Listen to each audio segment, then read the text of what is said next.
Well, I've tried to teach you how to write verse, and I always like to do that before Christmas because Christmas season is so full of verse. It is such an important part of the season. And I want to show you just a little example of it, not only in all the Christmas cards we get and the Christmas gifts and stuff, but in the Christmas carols and in the hymns. And I want to just give you a little taste of it. Now, here is a Lutheran hymnal. It's an old one. This is my own personal opinion, but I'm going to be bold with it. I think the Lutheran Church made a huge mistake when they chose to, instead of just reprinting this wonderful hymnal, they decided to make a new one. It is not as good. This is probably the best hymnal that I have ever seen. If you can ever get a hold of one of these, I would try. It's called the Service Book and Hymnal. Anyway, at the beginning of it, there's about 45 Christmas hymns. And listen. O come, Emmanuel, and ransom captive Israel, that mourns in lowly exile here until the Son of God appear. That's iambic tetrameter in couplets. I'm like, come thou long expected Jesus. That's not so well known. Born to set thy people free. This from our fears and sins release us. Let us rest with. Let us find our rest in Thee. It's in 4 beats. It's trochaic. Come thou long expected. And the rhyme scheme, it looks to me like it's A-B-A-B. I tell you what, there's so many wonderful ones here.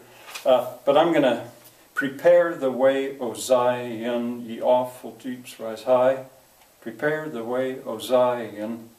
You know, the righteous King of glory. The righteous King of glory. See, if I would sing it, the music sets up a different beat. That one's not so well known, but you can dance to it. That's one of the reasons I like it. If I had a piano here, I'd maybe play them. Rejoice, all ye believers, and let your lights appear. This is common verse. The evening is advancing, and darker night is near. That's common verse. Again, you probably don't know it.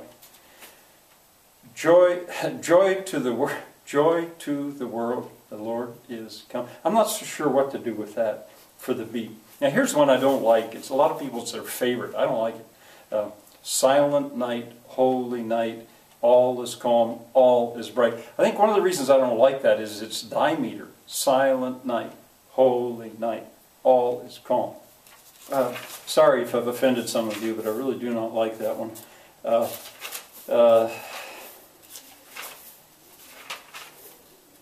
It came upon the midnight clear, that glorious song of old, from angels bending near the earth to touch their harps of gold. This is common verse.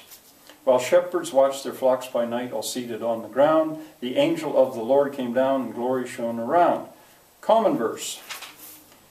Hark the herald angels sing, glory to the newborn King. That's not common verse. It's trochaic. Hark the herald angels sing, peace, glory, glory. It's strong weak. That's trochaic.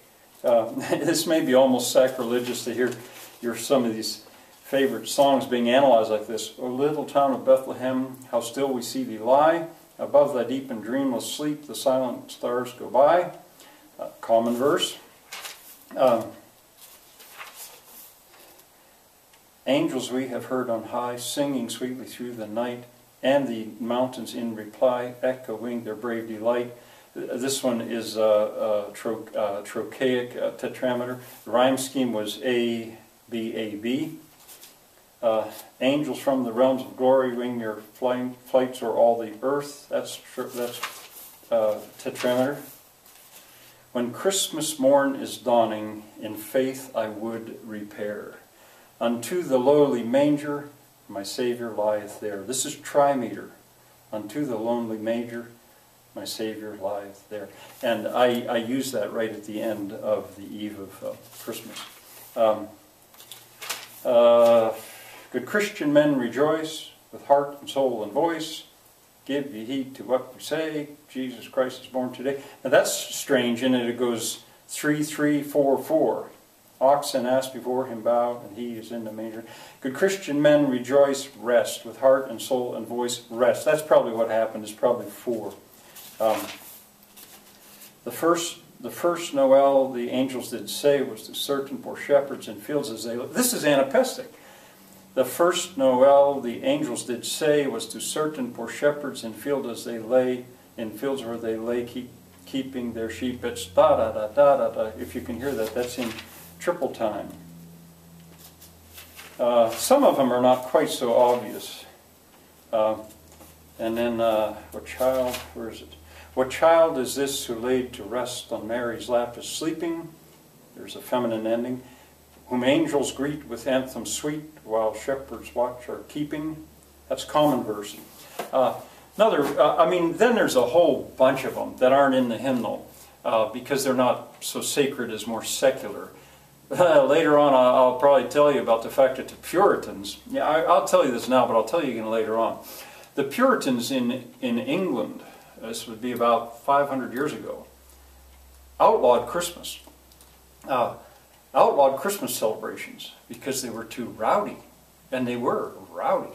A whole host of Christmas carols kind of got wiped out because of that. I'll mention that again when we get to the the English history going up through time. What's that one? Longfellow wrote a wonderful one. I heard the bells on Christmas Day, their old familiar carols play, da da da da da, with peace on earth, goodwill to men. That one's in 4 beats, and a wonderful, wonderful poem.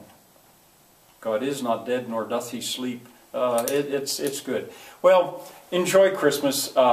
It's a season of we need it because of the long, dark days, and we need a celebration. And whether you're a Christian or not a Christian, I still hope that you're cheered up by all the festivities of the time. And I'll see you next year. By that I mean January 3rd, unless I do some reading before then. Bye-bye.